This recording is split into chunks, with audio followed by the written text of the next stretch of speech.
Before we begin, a quick note of context. This conversation with Vincent Stanley from Patagonia was recorded in 2019 and originally aired on our Next Economy Now podcast. We're resurfacing it here on Beyond the Bee because it remains one of the most listened to and referenced conversations we've ever recorded, and because it offers a grounded look at how vision, culture, strategy, and operations actually show up inside a values-led company.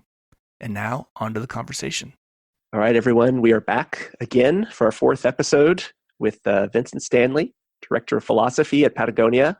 Vincent, welcome back. Good to be back. So far, as a recap, we've gone through vision, culture, and strategy at Patagonia. And now we're looking to speak a little bit about operations at Patagonia and some of the insights there.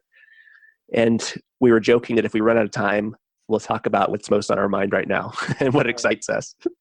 So we'll see if we get to that or if we stay in operations.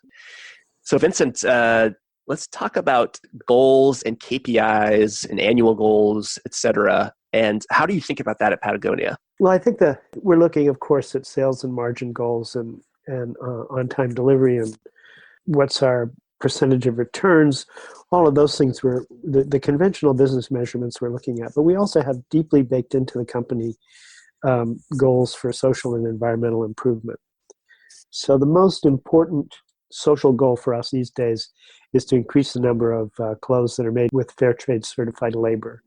And that program, which began with 9 yoga styles in the fall of 2014, has now become quite substantial. Can't recall quite the number of factories, but we're using fair trade certified labor for some of our major styles, and something like half the styles in the spring season and more in the winter season are sewed by workers who are getting a bonus, and they elect a committee that determines how that bonus is going to be paid, whether as funds or whether as, I think one factory, they elected to buy bicycles so people could get home to their kids faster. It's up to them on how to use the money. And that program, I think, we were surprised at how rapidly it spread. And I think it did spread so rapidly because the factory owners got behind it, seeing that how engaged their employees were by this effort and how it changed the feeling of the workplace. So for us, I'd say that there's a major difference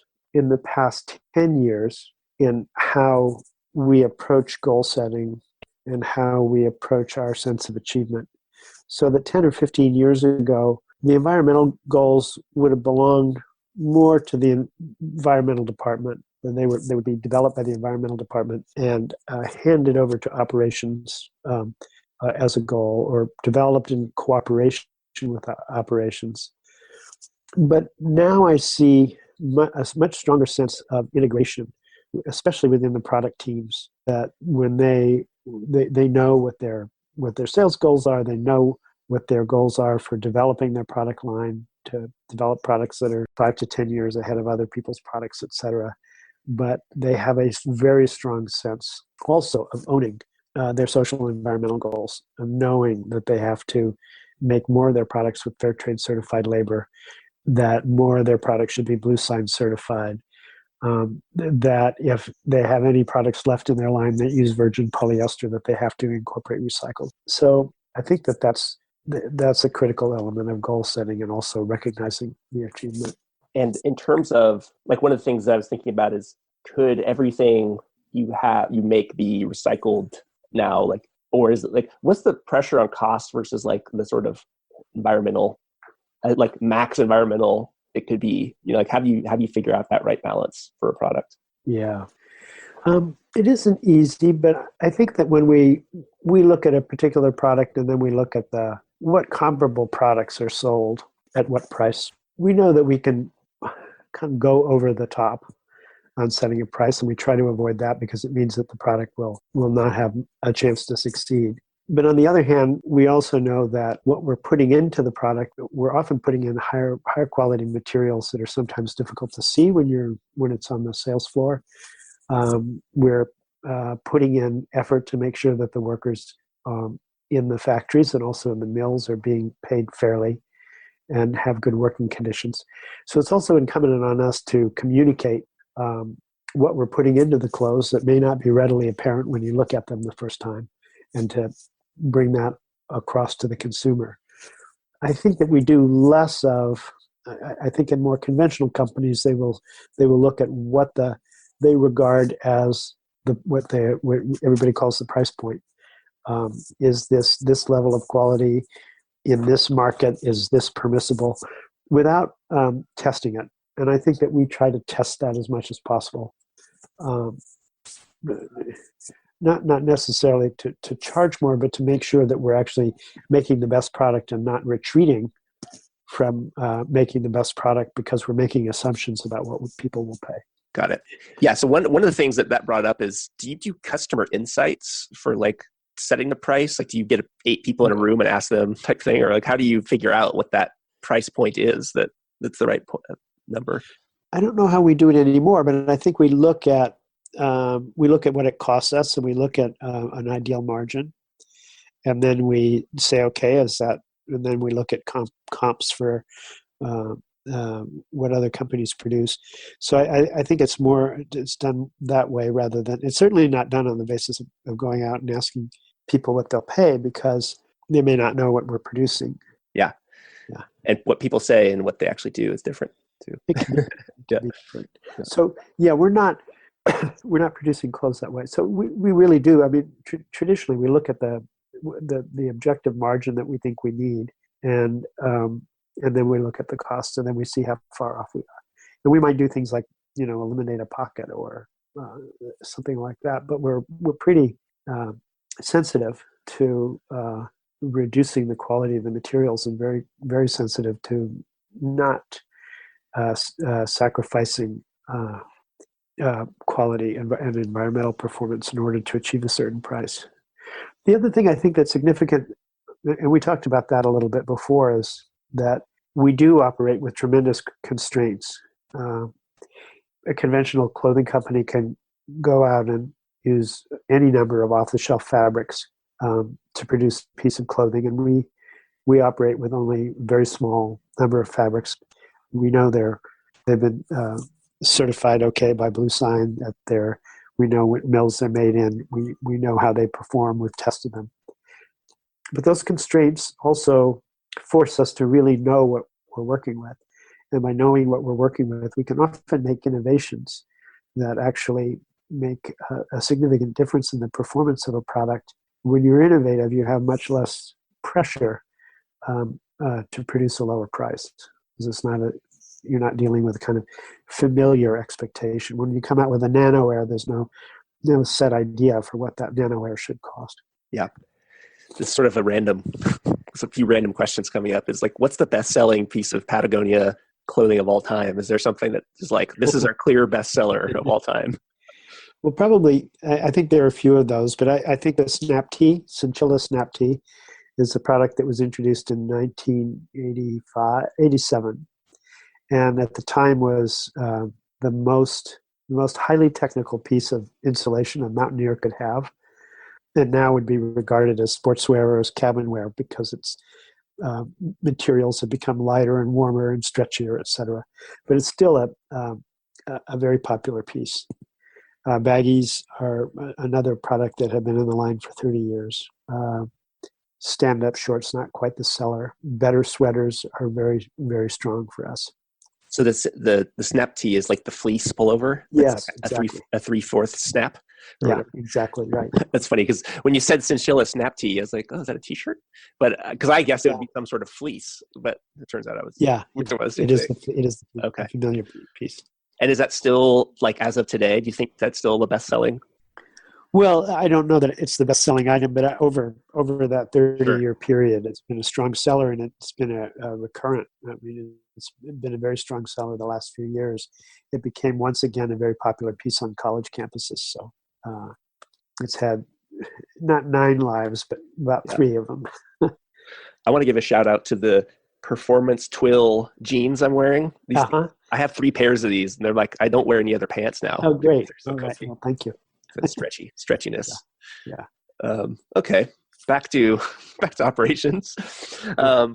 So reporting, we kind of said, to what extent is financial reporting useful. And maybe you could talk a little bit like what types of reporting you do. And then maybe we could talk about some of the standards and like HIG Index, Sustainable Apparel Coalition, et cetera. Yeah. Right. I think we're looking at all of the data that any business our size or of any size would look at in terms of our profitability by line or profitability by sales channel. We're always looking at very complex reports on the quality of our goods.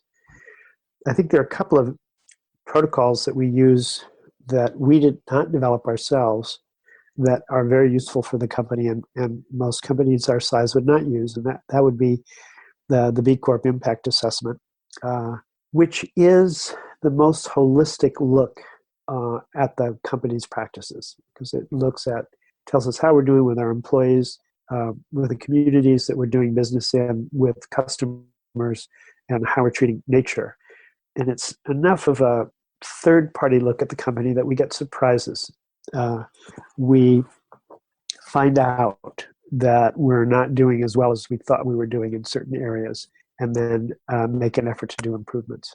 That I think the first time we took the B Corp impact assessment, we were much lower on the community score than we were on others, and we took some steps in order to improve our performance there. The other, we helped start the Sustainable Apparel Coalition, and that in 2011, and that has grown into an organization that has about 150 members who make 40% or more of all the footwear and apparel sold in the world. And what that organization does for us is they develop something called the HIG Index that has several different modules. One module looks at the environmental impact of individual factories, greenhouse gas emissions, energy used, waste generated, water used. Took baseline measurements the first year the HIG was introduced, and then takes those measurements year after year. So they're really trying, for the industry as a whole, to reduce that conventional environmental impact. The second is a little more complicated, which is the HIG Index looks at different processes and materials that are, and compares them in terms of their environmental and social impact. And the information is actually loaded in the ERP systems of the manufacturing companies or the brands, so that designers can look at the environmental impact of one fabric versus another. And then the third element, which has not yet been introduced, but which we're really looking forward to, is to have a consumer-facing index that would allow you to put your hang tag up against a pair of your jeans and get a reading on the environmental and social impact of those jeans, say a 9 or 90 out of 100, that would be industry-wide, that standard, so you could compare it in a store to the rating on any other on a pair of jeans from another manufacturer. These measurements really are critical to us in terms of setting goals for reducing environmental impact and improving social performance. If we didn't have these, it would be much harder to do the work we do, or to understand exactly what we're doing and then to make the decision to make improvements. Yeah, we talked a little bit about the footprint chronicles as well, and I'm not sure, that's what we were joking, I'm not sure if we've already talked about it on this one. So for folks, can you just give a little overview of that and like what some of the milestones have been? Yeah. So I think it was as far back as 2003, we started to look at what other companies, much larger companies, were doing, and they were producing what are called CSR reports, or corporate social responsibility reports.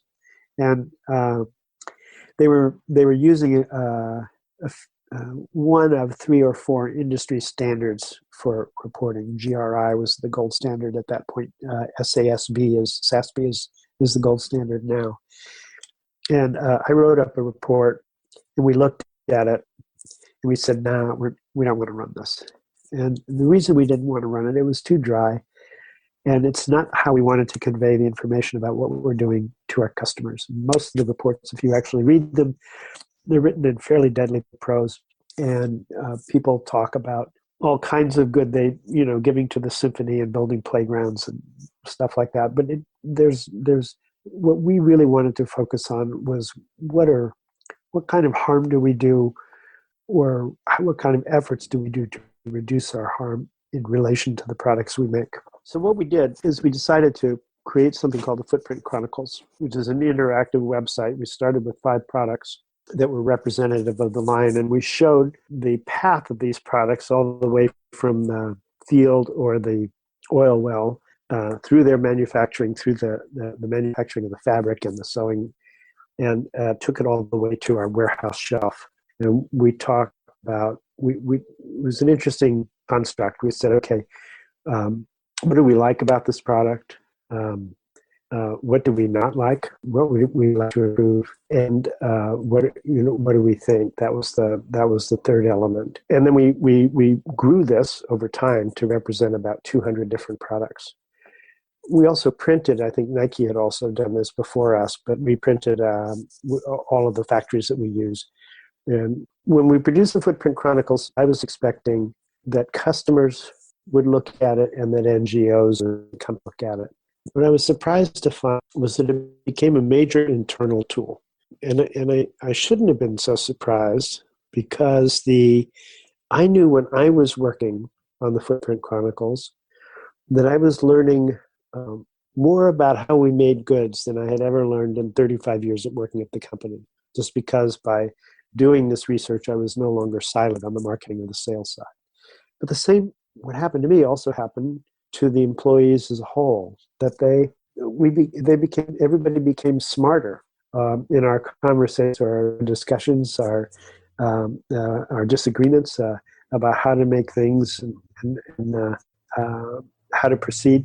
That became sharper because people had a stronger sense of what actually went into making the clothes. Yeah, and Vincent, another reporting piece that we haven't talked about is your benefit corporation legal structure and the annual benefit reports you put out. I don't think some people may know what benefit corporations are.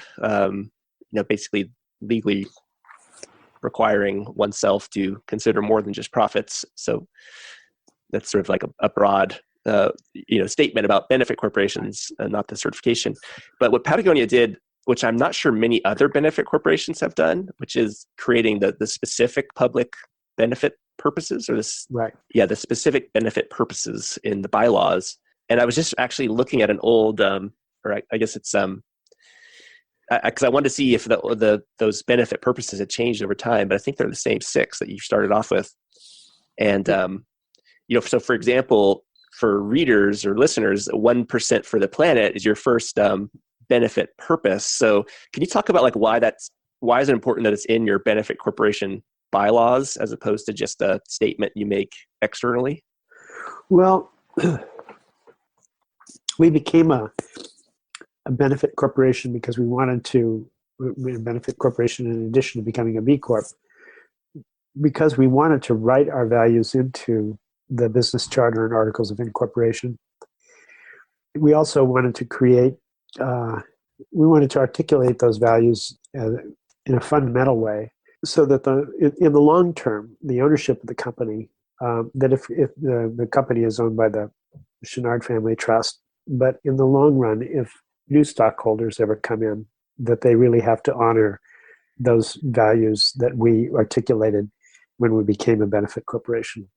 And you can't really, I think you can talk about writing your values in, but you have to specify what those values are. So that's why we listed those 6, beginning with the giving 1% of sales every year for environmental organizations. Yeah, and this second one, I'll just go through these because it's really interesting, I think. So the second one that you put in your bylaws is build the best products, cause no unnecessary harm to the planet or its inhabitants. So I guess even though you've changed your mission, you still have it in your specific public specific purpose. And one of the sub pieces of that says, Patagonia will rate the quality of its products with quality defined and measured by durability, multifunctionalism, and non-obsolescence on a scale from 1 to 10, with 1 being least and 10 being highest quality. and consistently produce products that average a rating of 8 or better. I've heard isn't this called like the Yvonne, the YC standard or something like that? Or can you talk about that, what that actually means? Yeah, the YC report card. Yeah. A few years back, we looked at all of the products on the line, and we said, we went back to the original chapter on design and let my people go surfing, which is very interesting because if you look at that chapter, it doesn't go through a series of didactic statements about we believe in this or we believe in that. It really starts with questions. And the first question is it multifunctional? Second question, does the product perform well for its intended use? Is it durable? Those are the top three. And so what we did with the report card is there were 19 questions, and we condensed those down to 10. And what we do right before the line becomes final, right before we commit to making it, is we have all of the people concerned sit down in a room with a deck of cards, and it's very important to have the right people determine the particular performance of a garment in particular ways. So it's not the marketer who determines the environmental performance. It's the environmental department is looking at it, and they put down an 8 if it's an 8 or a 9 if it's a 9. It's not the product manager who determines whether the product performs for its intended use. It would be somebody from the team that does product testing, both in the field and in the lab. So we do that every time. We did that for all products the first season, and then any time we redesign a product or introduce a product, we submit it to the same test. And overall, if it falls below a 7, we usually it doesn't make it into the line. Often there will be a little delay, and then we'll make improvements to the product so that it will meet those criteria. Yeah, so it's not the design team themselves rating it after they've designed it. Exactly. Yeah. Or the product management team. Yeah. Yeah. Okay.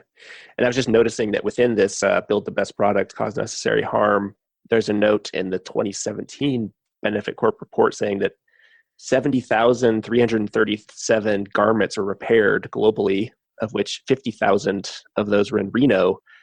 And Reno, Nevada is now the largest apparel repair center in North America. Right. I don't think many people know that you're the largest. Patagonia is also the largest apparel repair company in North America. Yeah. Well, it's curious. When we came out with Common Threads, and we made the argument that when you're looking at the 4 R's, it's not just recycle, that you really have to consider first is reduce. Don't buy what you don't need. Repair what's broken. Reuse or recirculate what you no longer wear, and then recycle is what comes last in the process. But we looked at that and we said, okay, how are we doing on repairs? And the truth was that it often took 6 weeks or more, 8 weeks or more to get a repair. If you brought a broken zipper, a jacket with a broken zipper into the store, it took you a long time to get that back. And what our people were doing, because they wanted the customer to be happy, is rather than having the product repaired, they were just giving them a new jacket. And so what we decided, okay, let's reduce that wait time, that turnaround time on repairs. And we did. But every time we reduced it, we got a ton more, we get a lot more clothing in. Because the word got out, people actually do want to keep their garments. They get attached to them, particularly if they've used, if you take a jacket with you on a trip to the Andes, you don't necessarily want to hand it back over the counter in exchange for a new one. And so we kept doubling the number of repair operators that we had in Reno, to the point where we're now the largest repair facility in North America. It's wild. And I don't think many people know about the part of your website where you sell used clothing. Yeah. Well, that's fairly new. Yeah. And again, we're actually trying to do a couple of things with that. One is to make sure that perfectly good clothes get circulated. And second, to some extent, because we do, people often ask us, okay, they say, well, Patagonia is good quality, but aren't you excluding a lot of the possible customer base because your prices are high? And then that becomes a circular argument. We say, well, our prices are high because we're making things to last, and we're using good materials, and we're paying people fairly, et cetera. But there's another, to get out of that round robin of protest and excuses, you can say, okay, well, we do make clothes with a lot that have a lot of life in them for a second round, and that lets in a lot of people who might not be able, students who might not be able to afford Patagonia firsts. So I think that's an important program. One of the next one here that I think probably, well, maybe like I can count on like one hand how many companies I think do this, but sharing best practice with other companies. You say in this report, sharing proprietary information and best practices with other businesses, including direct competitors, when the board of directors determines that doing so may produce a material positive impact on the environment. Yeah. Can you talk about what that means and what you've done in that area? Yeah. I'll give you an example. Let's say we came up with some new material that offered superior performance in a jacket for high altitude climbing. Ordinarily, if we did that, we would get an exclusive on the fabric for the first couple of years from the manufacturer, and we have no scruples against that. That gives a company a running start. But if we introduce a fabric that has a strong environmental advantage, we think it's important not to take that exclusive and to share the fabric with our competitors from the beginning.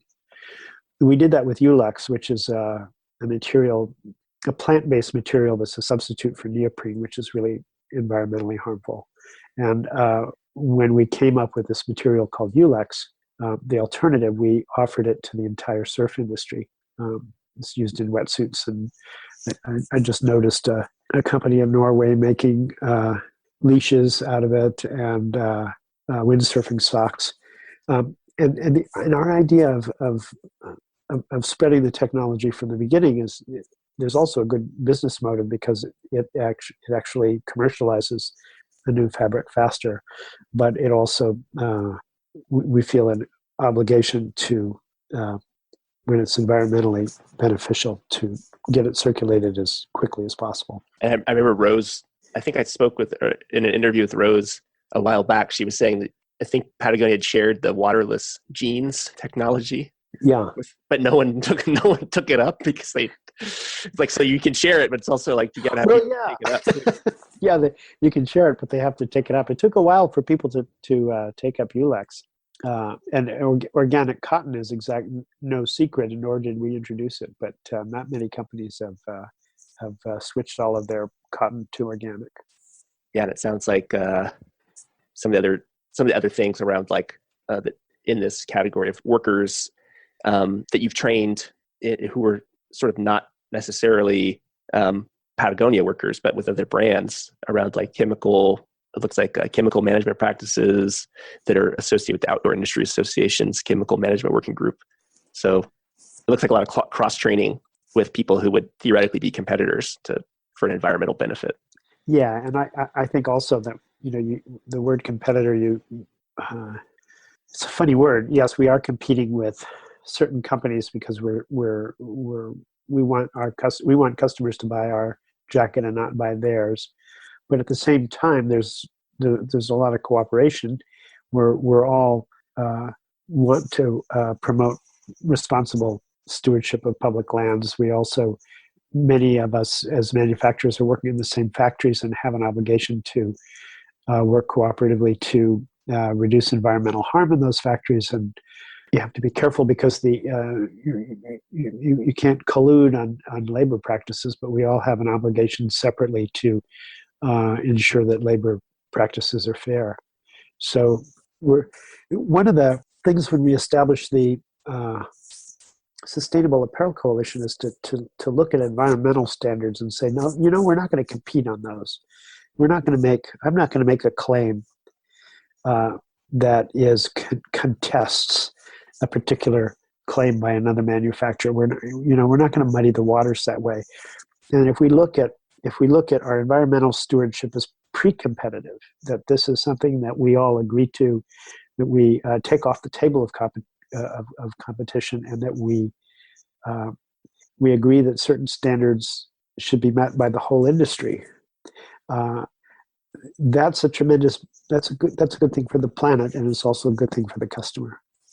So what the last two specific benefit purposes here? It's funny. I wrote a book on B Corps, and I still don't know if it's like a specific benefit or a specific purpose. It's like stuff is confusing just for folks out there who still are confused what difference is between B Corps and benefit corps. But okay, so transparency, we will provide information through our website and print about the environmental impact of items across our product lines with the best science and data publicly available. So how do you sort of balance that transparency, be as transparent as possible when, full, 100% transparency isn't really possible just because of how deep you're like just all the tiers of suppliers and like all the complexity. So how do you really balance that? I don't know so much a sense of balancing. I think we share what we know. And you're always making judgments about what's important, but if it tends to be controversial, we will share it. We want people to be thinking seriously and making evaluations about products or processes that might be environmentally or socially harmful and that need to be addressed. There are a lot of things we don't know. I think Walmart at one point looked at some product that may have even been something like deodorant or something and found that there were 400 suppliers behind it. When you got to the various additives, the chemicals, what was in the packaging. So when we know that about 85% of our environmental impact as a company is not in anything we do or even have done in the clothing factories. It's in the materials. It's in the manufacture of the fabrics. And there's a lot going on behind the curtain as you go into the people who provide the various elements of the fabric and then go through the dyeing processes, et cetera. But it's not a question of balancing for transparency. It's a question of assessing what's important about what you do know. And if it's something that doesn't look too good, you better put that out there. We've actually been blessed with a pretty good reputation for our environmental and social practices. And when we feel that we have something that needs changing, we want to be the ones that present that. We don't necessarily want somebody else to be pointing that out. And then is there ever like because you probably open yourself up for criticism potentially if something bad comes up. So how do you balance that? Or, because I think most companies are like, well, I don't want to be transparent on all this because I'll get hammered in the press or something. So how do you think about that? Well, I think that's a dangerous position to take, that we're gonna hide something, because in the age of social media, you can have companies that have been hammered by one or two customers making a complaint, or one or two NGOs pointing out a problem with a product or a process. So, I don't think people have the luxury to hide behind what they want to hide behind anymore. I think you have to presume that whatever you're doing is public, and that you should. There's another way to look at it too, which is this is we've talked about this before. We live in dangerous times. We live in a time when this twin crisis, the social crisis and the environmental crisis, are considerably worsening, and it's going to take all of our talents and our efforts to help restore communities and nature to health. And it's going to be the role of business to clean up its own act. It's also the role of business to determine what kinds of products it's going to make and whether they're actually good for people on the planet. But if you're doing that, you need to be transparent, because you need the help of all your friends. If you're actually trying to make improvements, you want people to know what the situation is and to be able to offer a hand to make the connections. By people, I can mean people within an organization, because companies that are hiding information from the outside are also hiding that information from the inside. And also that you want to share if there's a problem, you want to be able to have the help of NGOs and universities and whoever else can help you solve it. Well, last question here, and last specific benefit purpose, providing a supportive work environment. So it says, we'll endeavor to provide a supportive work environment and high quality healthcare through things like providing on-site daycare, subsidized childcare, and other similar items. One thing that was in this report that's pretty interesting is it says 80 employees participated in nonviolent civil disobedience training to gain the knowledge and resources needed to safely participate in marches and other acts of nonviolent civil disobedience. What was that all about? Or do you have any details on that? Yeah, well, we this is an important company policy. We pay bail for somebody who's busted in a demonstration, but we will only do that if they've had nonviolent training. Aha. So they have this precept to that. Exactly. So recently we had a woman I worked with for 45 years, retired. She'd worked for about 40 years in the child care center. And as she was negotiating her retirement package and said, well, I really do, I've worked this long for the company. I really do want to get my discount during my retirement. They said, oh yeah, that's fine. That's fine. And anything else? And she said, yeah, I'm going to have more time on my hands. So I'd like to have the bail. I'd like to keep the bail benefit. So if she, now that she has time on her hands and she wants to get arrested at a demonstration, the company will bail her out. I love that. Yeah. Do you know off the top of your head how many employees have been arrested because of nonviolent civil disobedience? No, I don't know off the top of my head, but I took the training. Yeah. What's the gist? Can you give us like the 2-minute summary of nonviolent civil disobedience? Just. Well, I think it's controlling your temper. Fair enough. And it's in the tradition of the civil rights, the nonviolent civil rights tradition, which is to be respectful and if you're in an illegal demonstration, to go ahead and do the act and take your arrest, but be civil about it. Yep.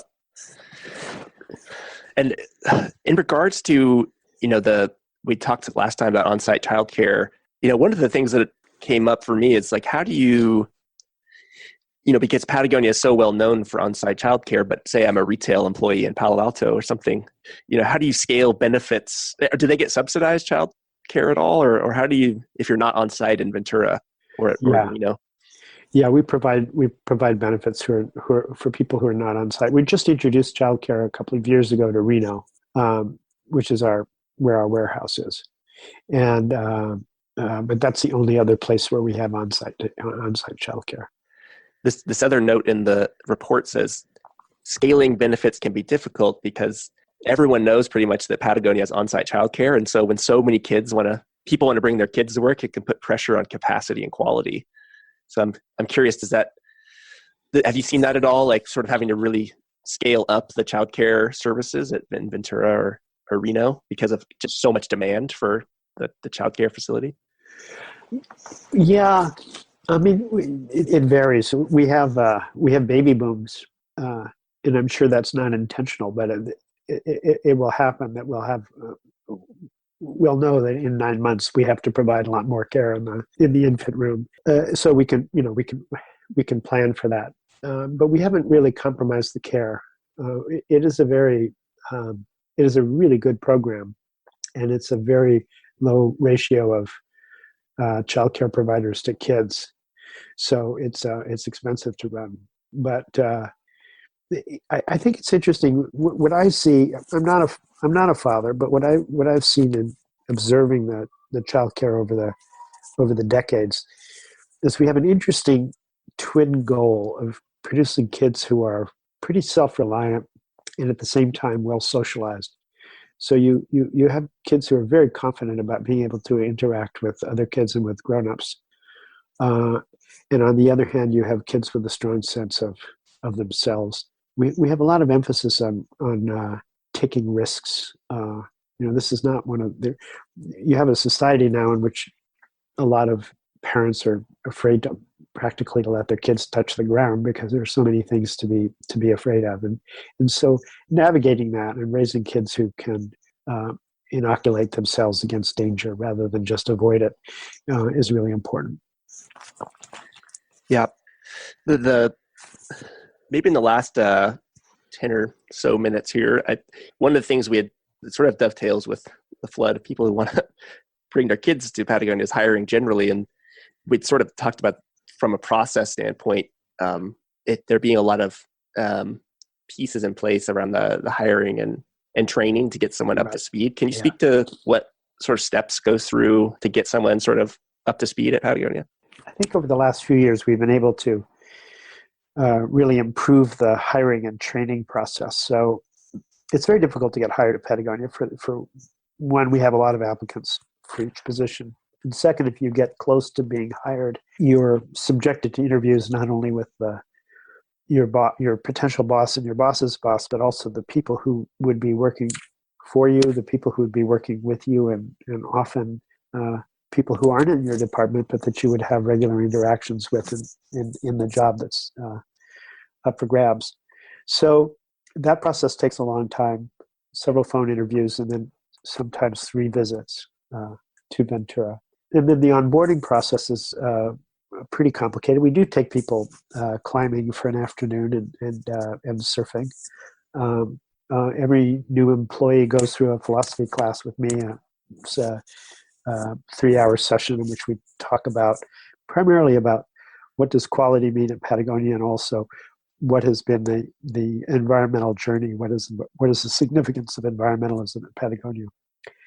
So and there's a great deal of cross training involved, and I think this is all important and beneficial because you're bringing people into an environment that's not conventional. And you want people to understand not only what the written rules are, but what are the unwritten rules? What are the cultural biases? What's the ethos of the company? And I think that the process that we have now does a good job of that. A few years ago, I think we brought people in too quickly and turned them loose before without really providing the kind of support that people needed to come on board. So it sounds like there's at least some stuff, some philosophy with you. Is there I know Zappos does a 2-week boot camp where everyone does the same training. Is that something you all do, or is it really dependent on their job description or responsibilities? No, it depends on their job. I've forgotten what the training is for retail employees, but it's pretty extensive. Kind of in the Zappos vein, the training for the frontline employees. But it does vary for other kinds of positions, for accounting and IT, and even for product design. Those programs will not be. It won't be a boot camp that's shared by everybody. Those programs are more tailored. Got it. This is another random question that I was thinking about is, what do you do with people who take the "let my people go surfing" mantra a little too much? Like they go surfing for a whole day, and what do you do? Because I know Yvonne brags that he has an MBA, like management by absence or something like that, right? So are there folks that take advantage of it? Or how do you balance that when there's sort of an explicit, you should let people go when they want to go do something, but the people, do you have to reel people back in from taking that a little too much? I was just talking about that with someone, and I was thinking back in our early days when we had very little. Boy, we weren't much on process, and I remember. You have to understand here, we're going 35 years back, but I remember another manager coming to me and telling me that some employee had gotten away with 11 weeks vacation in the previous year because nobody really checked. The person was entitled to 2 weeks or whatever it was at the time. We're a long way from those days, but I think that what's really important to create in a culture are the strong positive examples. So I think partly because of people going surfing and partly because of daycare, there's a lot of covering for your colleagues.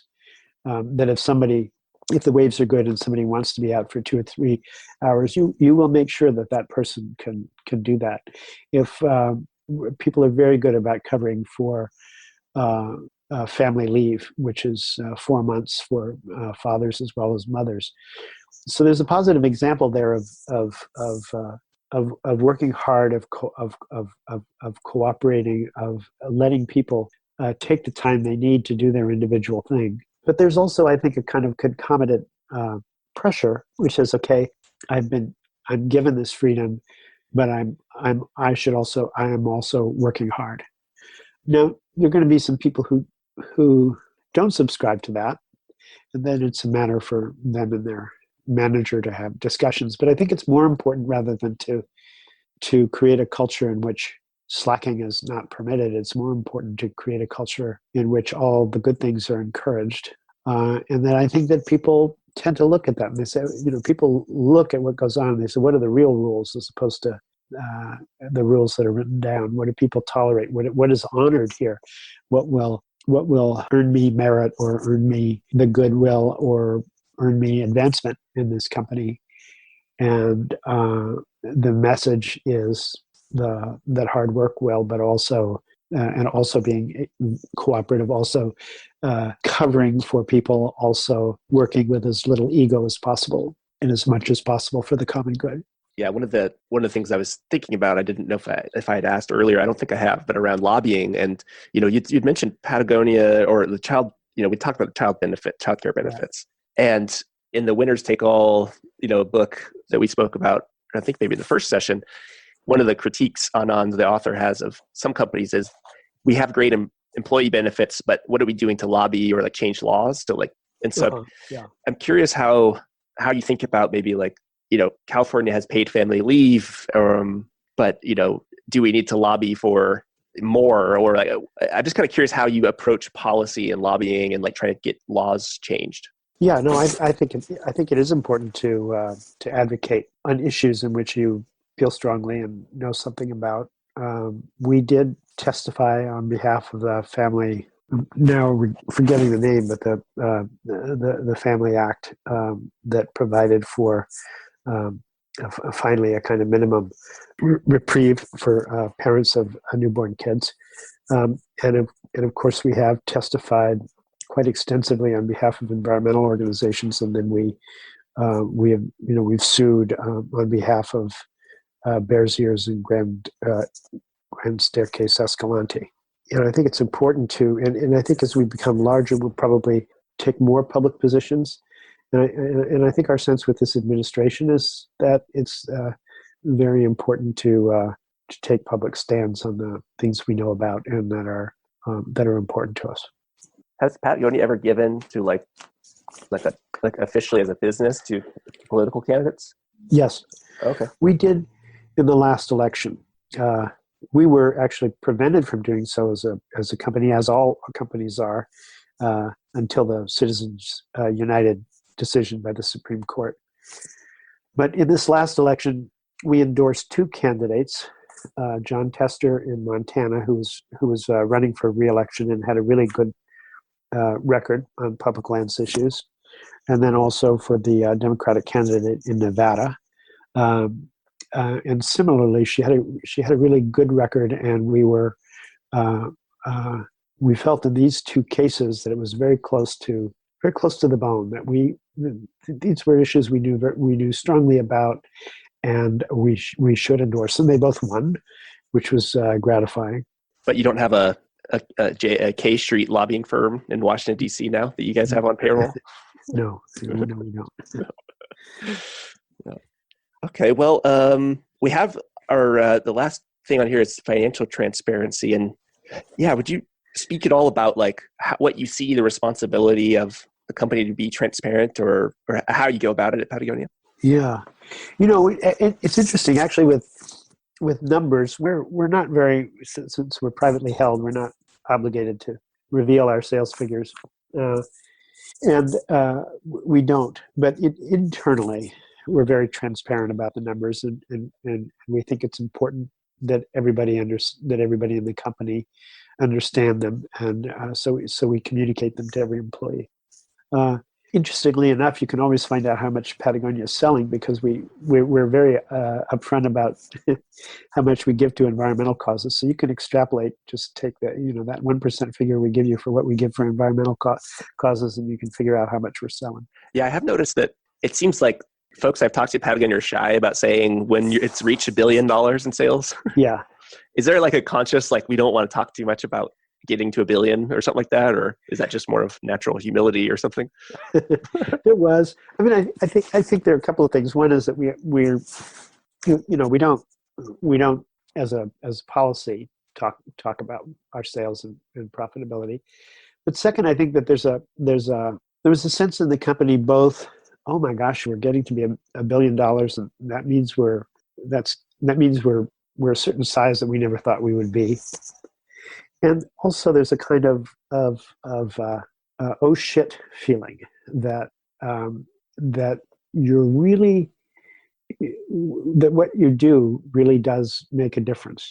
And that at a certain size, it also becomes all the more important. I think we've talked about this before, to redouble your efforts to reduce your environmental footprint. Because what you have to do is, if you're growing, is you have to stay ahead of that growth. There's another factor, I think, which is maybe unique to us. I remember when we were approaching the $5 million mark, and people saying, "Oh my God, we're gonna lose our soul. We're not going to be able to be the company we were at this particular size." And I remember that at 5 million and 10 million and 50 million and 100 million and 300 million.